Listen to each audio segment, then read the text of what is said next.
Welcome to tonight's live, talking about the hair, scalp, and skin. As usual, I will introduce myself. So my name is Desiree Djanie. I am an advanced hair, scalp, and skin therapist here in my studio in Leicester. And I operate in my studio clinic for dealing with problematic skin types, hair issues, and scalp problems. I'm also a consultant for therapists and professionals within the space of the hair, scalp, and skin who want to advance their knowledge on the craft that we have in this industry, basically.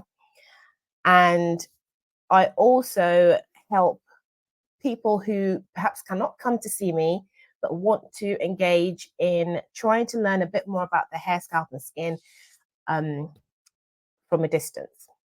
And we are able to do that through coaching. That is a service that we have newly started doing here within my business, and it is amazing. And so if you want to join us, you can find me on Instagram at Vegan Hair Salon UK, and you can find all the information on there as to how to employ my services. But today we'll be talking about the hair, scalp, and skin. The subject of today is about our hair. Do we actually need hair? Do we need the hair that we have, and how important is it to our health?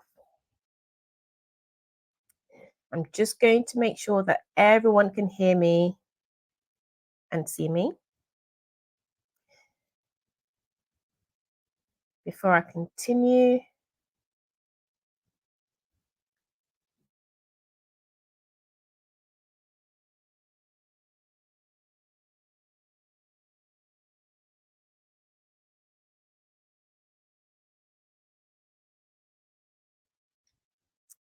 Okay.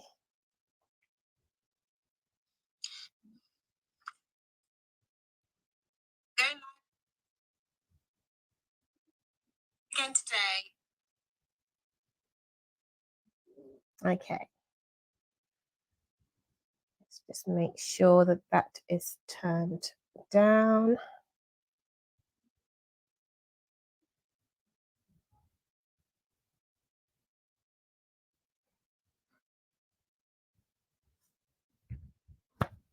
So our hair, do we need it or don't we? So our hair is a non-essential organ. It isn't the same as perhaps your lungs, your heart, or the important parts of your body that keeps you going and keeps you alive. It's a non-essential organ. We must understand that, because otherwise lots of things become a little bit too difficult if you start to give it more importance than it actually is. The important part of it that we find is the psychological effect of the importance of hair to us as a people, or a cultural sort of importance that is placed on hair, and the fact that it's a health barometer for people to kind of gauge how healthy they are or not. And so usually that is the importance that we place on hair, which is not an issue. The only thing is that in the health department, hair is not an essential organ. It's a non-essential organ that sometimes we have to maintain for the purpose of aesthetically looking good, but it doesn't keep us alive. It doesn't help to keep us alive. Okay, and so the hair goes through a cycle. It goes through the cycle of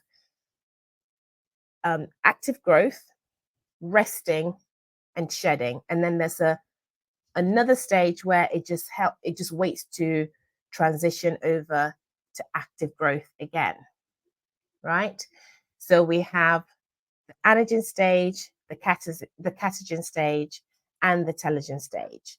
That's the active growth, resting, and then when it falls out, and then it rests again, or it has that transitioning period where it's starting the process all together again. At every stage of your hair cycle, we are dealing with each strand of hair. All your hairs do not go into that same hair growth cycle at the same time. Several parts of your hairs are going through any one of those stages at one time. So they're not all going through the same stage at the same time. So not all of your hair is going through the active growth stage. Not all of your hair is going through the resting stage, and not all of your hair is going through the shedding stage. Only parts of them are going through at the same time. So sometimes when you analyze your hair, you'll notice that there are parts of it that are a little bit longer than the others, and there are parts that are shorter than the others. And that's just because some have just been born, some have been living for a while, and some are about to just leave your scalp. Okay, so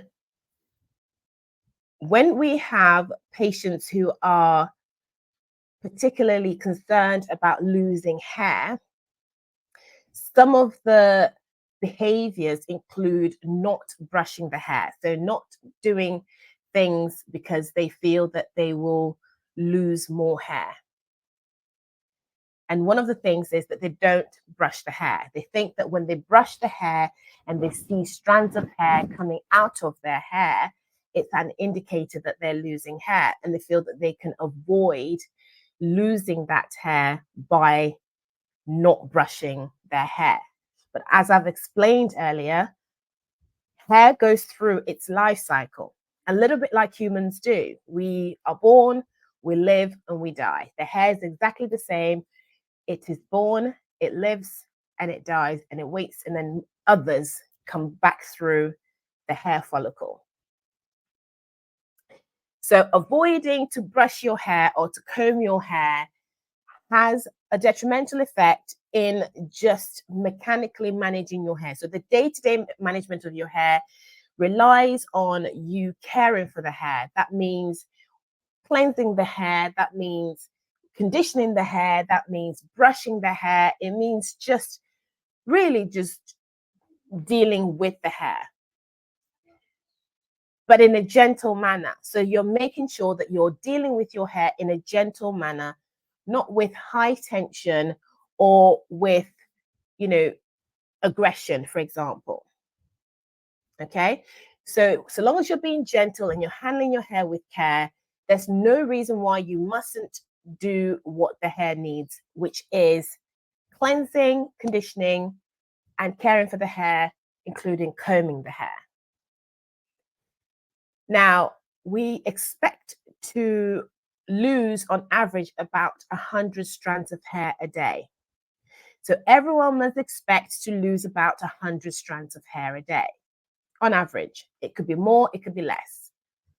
But you are the only person who knows whether you're losing more or less or the same as you always have been, because no one lives with your hair but you.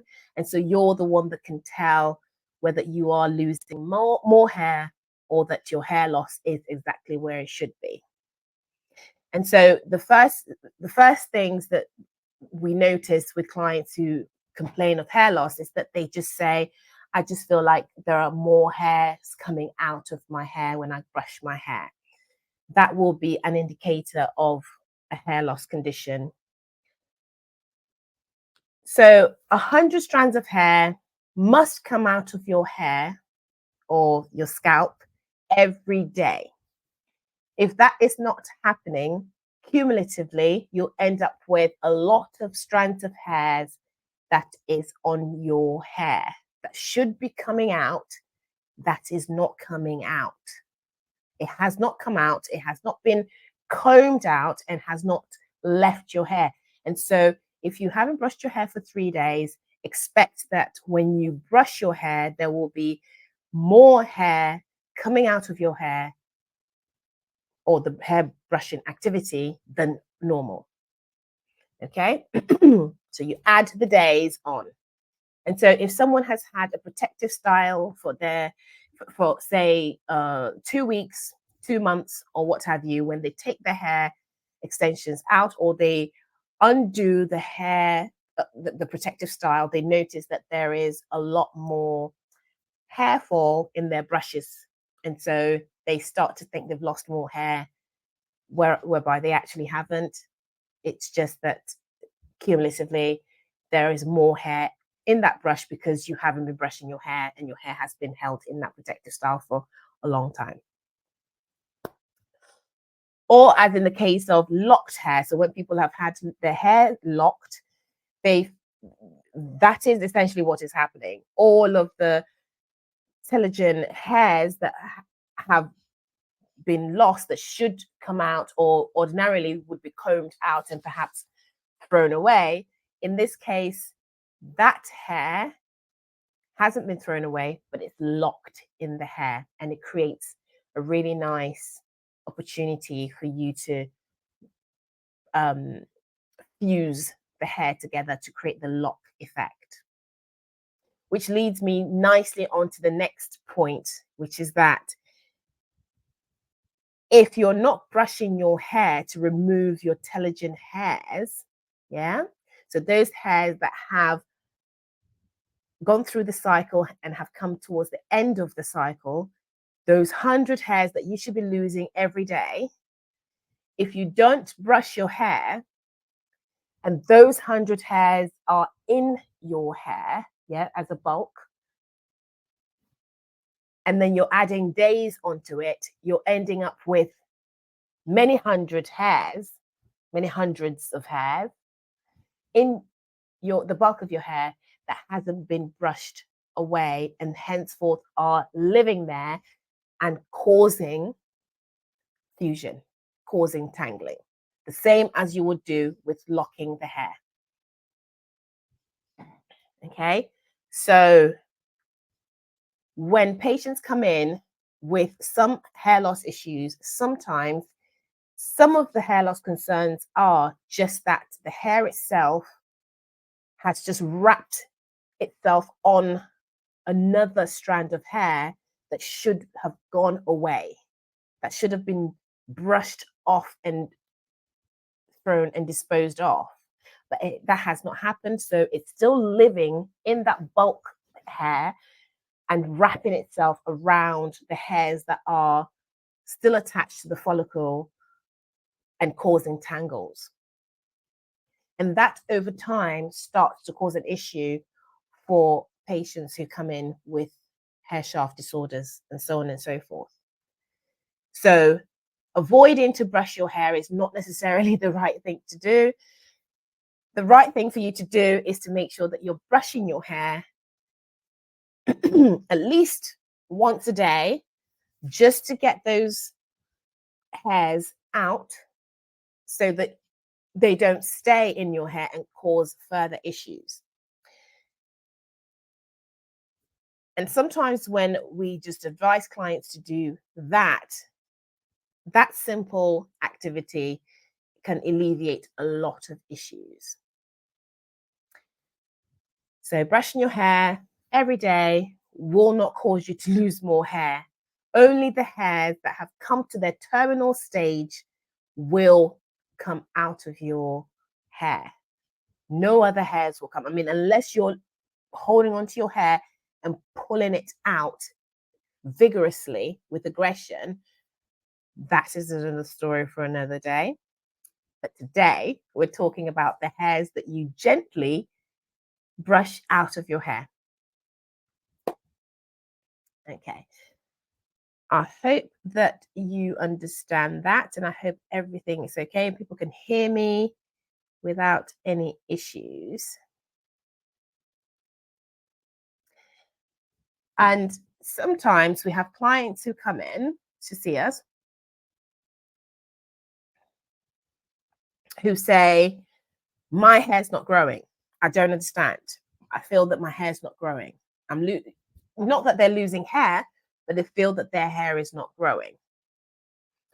And for clients who say those things, I mean, the advice we give is that for as long as you're alive, you will grow hair of some sort, unless you're completely bald. If you have no hair on your scalp whatsoever, then that is a different scenario altogether. But generally, if there is hair on your head and we can physically see hair on your scalp, then you are growing hair. Your hair is growing. It's going through a life cycle in itself, which is, like I said, born, live, and die. So your hair is in the anagen stage, the catagen stage, and the telogen stage. Okay, so how else do we find out whether people's hair are actually growing? If you're graying and you've got graying or white hairs that you're having to color every 6 weeks or so, your hair is growing. You have got hair that is growing. Okay, so you are producing new hair as you should do. So if a client comes in and they're getting their hair colored frequently every 5 to 6 weeks, we cannot explore the possibility of the fact that they're not growing hair. It doesn't make sense. It doesn't make sense because they are growing hair. If we're coloring the hair every 6 weeks, it means we're getting new growth coming through, and that person is having a hair cycle that is normal to what we expect. And that also goes for people who relax their hair. So if you're relaxing your hair and you're having new growth coming in that is of the natural texture as opposed to the straightened texture, you are growing hair. Your hair is growing. Okay, so this is just for the hair part. You know, are you truly losing hair? Do you need hair? Do we need hair? And the answer is no, we don't need hair. So it's a non-essential part of our anatomy. It's non-essential because it doesn't help keep us alive.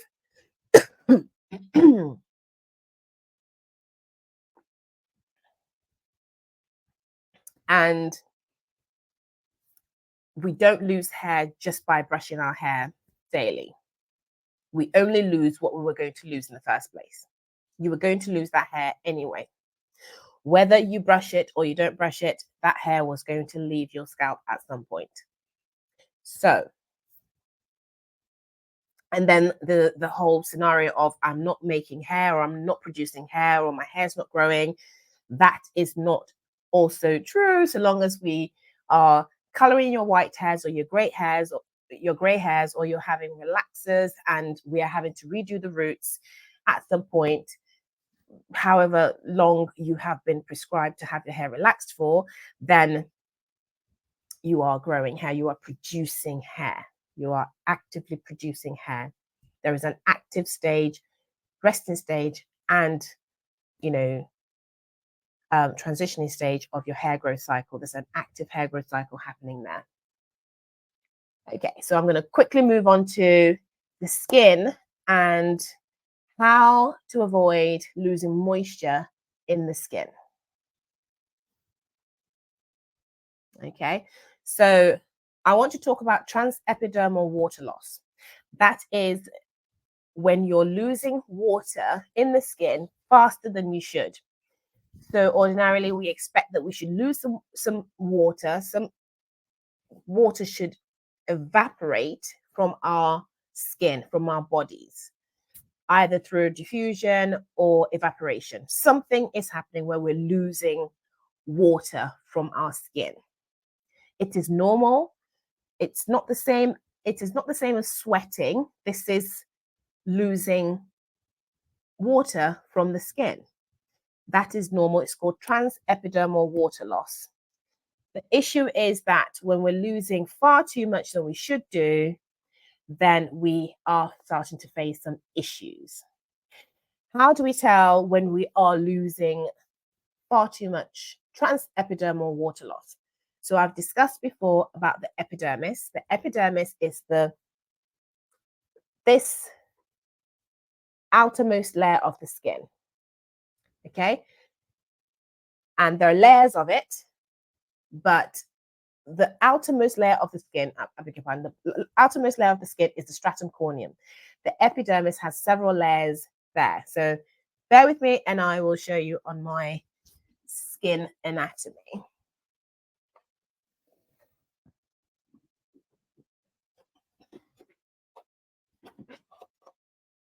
Okay.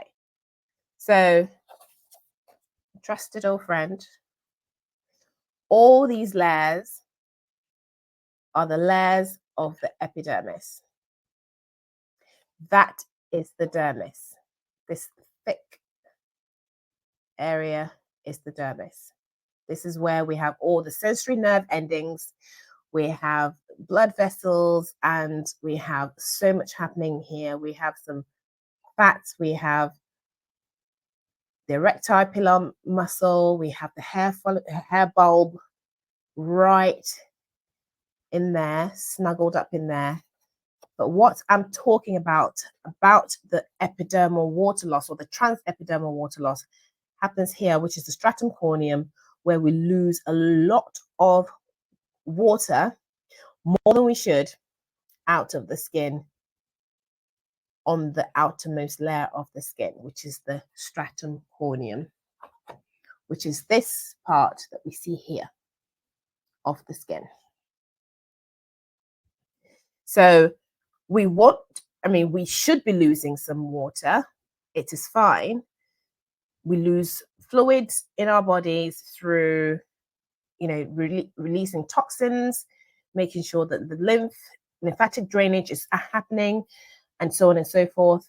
But extensive transepidermal water loss is an issue because it presents itself in the skin in these ways, such as, your skin becomes dry, it becomes flaky, it becomes rough. In fact, you start to notice increased fine lines and wrinkles, and that is normally a sign that you are losing too much water through the epidermis. And how we combat that is by using humectants, which we discussed yesterday, and emollients and occlusives, for example. So we normally go in topically at from the external factor to make sure that we are doing things externally to the skin to stop loss of water. But then we have to deal with it internally also. So we'll come back to that later. And then there are habits that we need to kind of change to help with that from happening altogether. So we use humectants to help with this from the external in, because humectants are great at trapping water at about 1,000 times their own weight. And when they hold on to that water, it helps to increase the hydration levels of our skin. Or we use emollients, for example, cream E45 is an emollient. So anything of that sort of texture or consistency is what we call an emollient, or occlusives such as petroleum gel or petrolatum gels. Okay. And so what are the things that we can do actively in our lives to help us reduce the chances of transepidermal water loss? Some things could be just how you look after your skin in general. I'm talking about the skin all over your body, from top to bottom, or from top to toe. And so some of the things I want to talk about is really looking at the skin as, as a whole. When you're in the shower and you're cleaning yourself, how do you look after your skin to make sure that you're not losing too much water? I don't only want to discuss the skin of the face. I think today I want to focus on the skin of the body as well. So when your skin just looks a little bit, it's just dehydrated, dry, flaky, it's rough, it's starting to show signs of wrinkling, this is what we do. So you go in the shower, you're going to have a shower. The first thing you do is you make sure you keep the doors closed. This is so that we can trap the moisture in the air, and so that we can get the benefits of having the shower is increased by doing that. Okay, so you close the door of the shower and you make sure that you're using warm water rather than hot water. Hot water becomes an astringent. It starts to strip the skin of its oils, okay, and makes the skin drier. So you use warm water to have your showers, and you choose to have gentle cleansers. Gentle cleansers are fairly similar to what we discussed about hair, using the gentle cleansing surfactants, because of the fact that they are there to trap oils and grease and remove it, which is emulsification. It's lovely. We love that. However, when we're trying to retain the moisture in our skin, we don't want to lose too much of the things that we need. We only want to take off what we need and not more than we need. And the fact that we tend to bathe more often, we tend to shower more often, naturally we are going to remove some of those dead skin cells anyway. And so using gentle cleansers is beneficial in this case. And also making sure that when you're finished showering or bathing, you towel blot your skin so that you're leaving some residue of water on the skin before you start to moisturize the skin. Yeah. And because you have shut that door to your bathroom, what's happening is that the moisture is still trapped in the air, and so that you can have the full benefit of having moisture still living on your skin whilst you moisturize. I'll caveat that for people who have silk presses. I'll come onto that somehow in the next few days about certain styles that we do and how we live with them. So if you have silk presses, then this is not for you. But if your hair is natural, or you've got protective styles, or you have a style that you can maintain, or perhaps you're just washing your hair that day, you could do this. You could do this as often as you like, or as inoften as you like, to make sure that you're restoring that skin barrier. Okay. I'm going to talk about what a healthy, hydrated skin should look like. And a healthy, hydrated skin should have moisture, and the uppermost layer of the skin should feel supple, and it should also remain waterproofing. So that barrier, that acid mantle, should still be intact. It should still be waterproofing, and it shouldn't be stripped. Okay. Damaging that waterproofing barrier of the skin leaves the moisture ability to, it gives the moisture the ability to escape from the skin. So that is when the waterproofing barrier is damaged. So our skin is naturally waterproof, and so we want to make sure that it is always maintaining that waterproofing effect. Because if it rains and we go outside, or we have a shower and we immerse ourselves in a lot of water, say when we're having a bath, if our skin didn't have a waterproofing nature, what will happen will be filled up with water and become jelly-like and just inflated and just be a big water blob. But that's not the case, because our skin has a waterproofing benefit or characteristics. So we need to make sure that that barrier is intact so that we can retain moisture in the skin and not lose it, and that the skin does not become dehydrated, dry, and tight. So when you go and have a shower, or you wash your face and you notice that your face feels a little bit tight and dry, it's because you are really going too far into stripping the skin and that will eventually start to damage that waterproofing barrier that is on your skin. Okay, so what are the other things that we can do internally to help us to look after our skin? In order to stop transepidermal water loss, we have to start looking at using products that help us to achieve that water retention or moisture retention desire to our skin that we're looking for.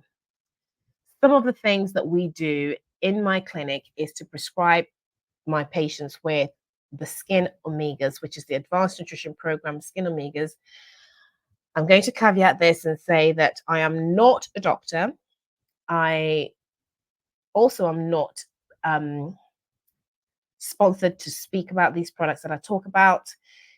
This is what we do within my clinic, and that is what this conversation is about here. Okay, so the Skin Omegas are amazing, and we prescribe that to clients to make sure that they are dealing with moisture loss from the inside out. What the Skin Omegas does is that it looks after the skin by ensuring that we are increasing hydration and smoothness in the skin. Okay, so the omegas that we have are the omega-3 and the omega-6s. Okay, these are the fatty acids. Now, this is good for the skin in the sense that it really looks after the skin by reducing the anti-inflammatory effects that could happen when the skin is losing moisture. It also improves the skin's immunity and helps it to be resilient and withstand the pressures of the external factors that can really damage skin. And that lovely protective barrier, that waterproof barrier that I spoke about, it also enhances that protective barrier. So you almost can't, you'd have to really try hard to wreck that, because the omegas will strengthen that barrier and help it to withstand the pressures of anything that you do to the skin. Okay, and so it's great. It is great for dry skin, sensitive skin, inflammation in the skin, or problematic skin that just seems to be a little bit more taxing in general for you on a day-to-day. The Skin Omegas are fantastic for that. It has evening primrose in it. It has, like I say, the omega-6 fatty acids and also omega-3s. It is not a vegan product, unfortunately, because it has fish oils in it. But apart from that, it is great for the benefits that I have actually stated here.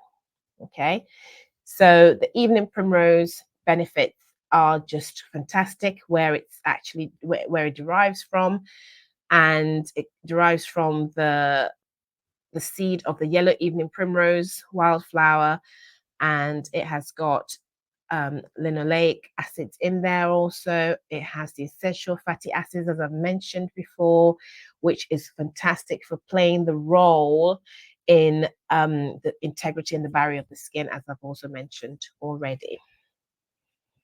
So looking after the skin and avoiding moisture loss is so important. And as I say, we make sure that we're improving hydration, we make sure that we're improving any chance of transepidermal water losses, we're reducing the depth of the wrinkles. So if you found that your skin is showing signs of wrinkles and that perhaps the lines are becoming deeper, moving on from being fine to deep, then this is the kind of thing that this is the approach that we would have for you.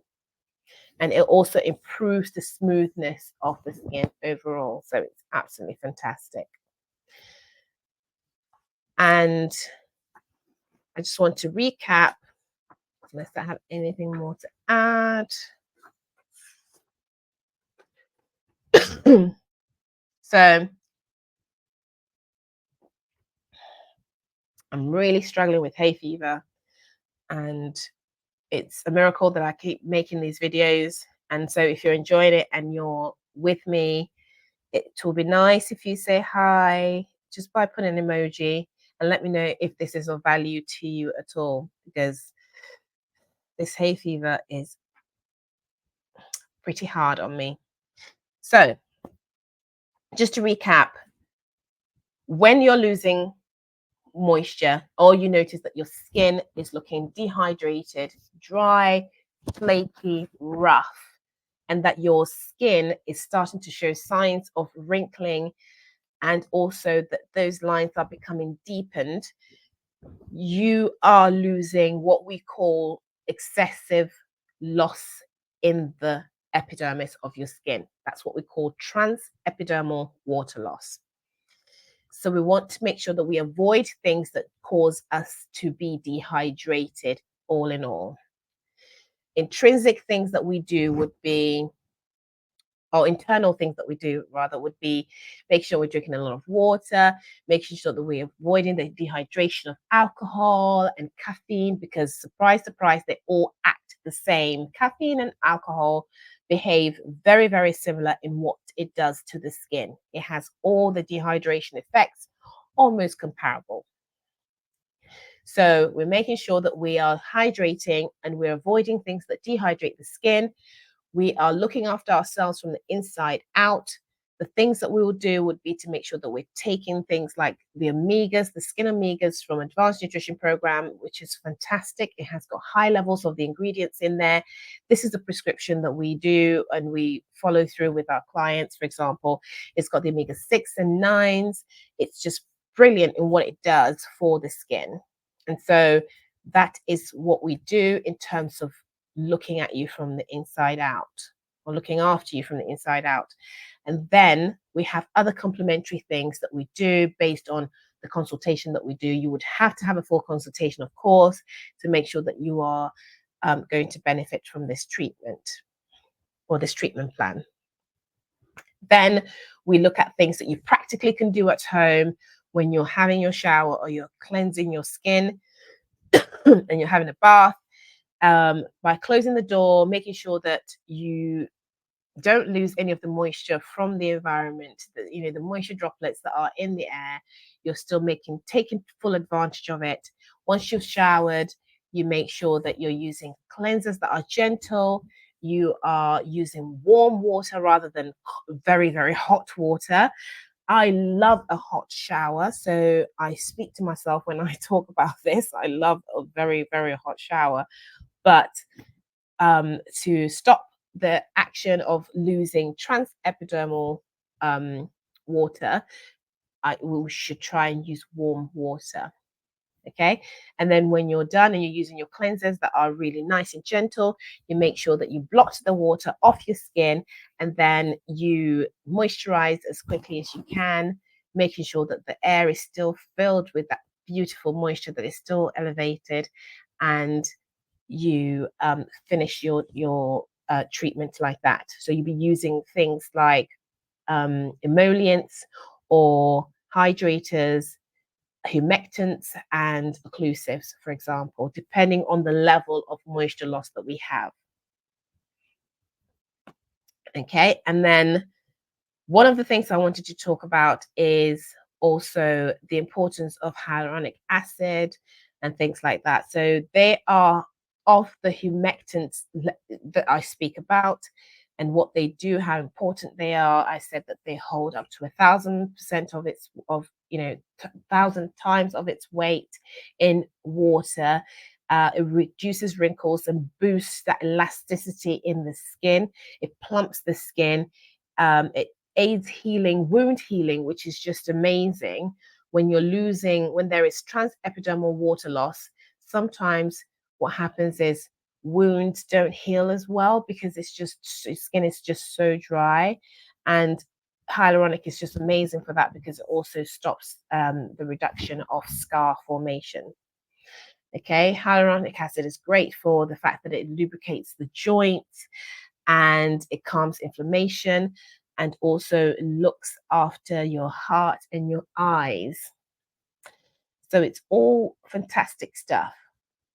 But also, after all that, it makes your skin looks beautiful, smooth, hydrated, full of moisture, the right amount of moisture, and that dehydrated dry and wrinkles are all settled beautifully and restored and replenished. And your hair looks full, youthful, and plump. Okay, so I hope this was of some value. If there are no questions here today, I will end today's live. But as I've always said, please look after yourself from the inside out. I say this to my clients and I'll say it here. It's really important that you have a multiple attack to issues that you're facing. And the hair and skin, that is our extremities. These are the outermost, areas of our bodies that shows how well we are doing, how well we feel, or how well we're taking care of ourselves. And so the hair, scalp, and skin, the whole idea of it is to make sure that when we start to look and see the positives of the way our hair, scalp, and skin looks, as much as the hair is a non-essential organ, we still want to make sure that it looks good, it's full, shiny, and healthy, because it's the marker. If we use the skin, the scalp, and the hair as a marker to our health, we can't go wrong. The moment you notice that your hair is depleting in health, your skin is no longer what it used to be, that is a marker that something else needs to be looked at with detail. And so you need someone that has got expert knowledge, who can help you in troubleshooting some of these things to make sure that you're getting the best help that you can possibly get out there. Okay, so consultations are amazing. And if you are looking for someone to help you on this journey to look after your hair, scalp, and skin, you can find me at Vegan Hair Salon UK or at Desiree Djanie on my social media sites, and you can find me there, and I'll be more than happy to help you. Okay, and on that note, love always. I'm going to say good night and goodbye.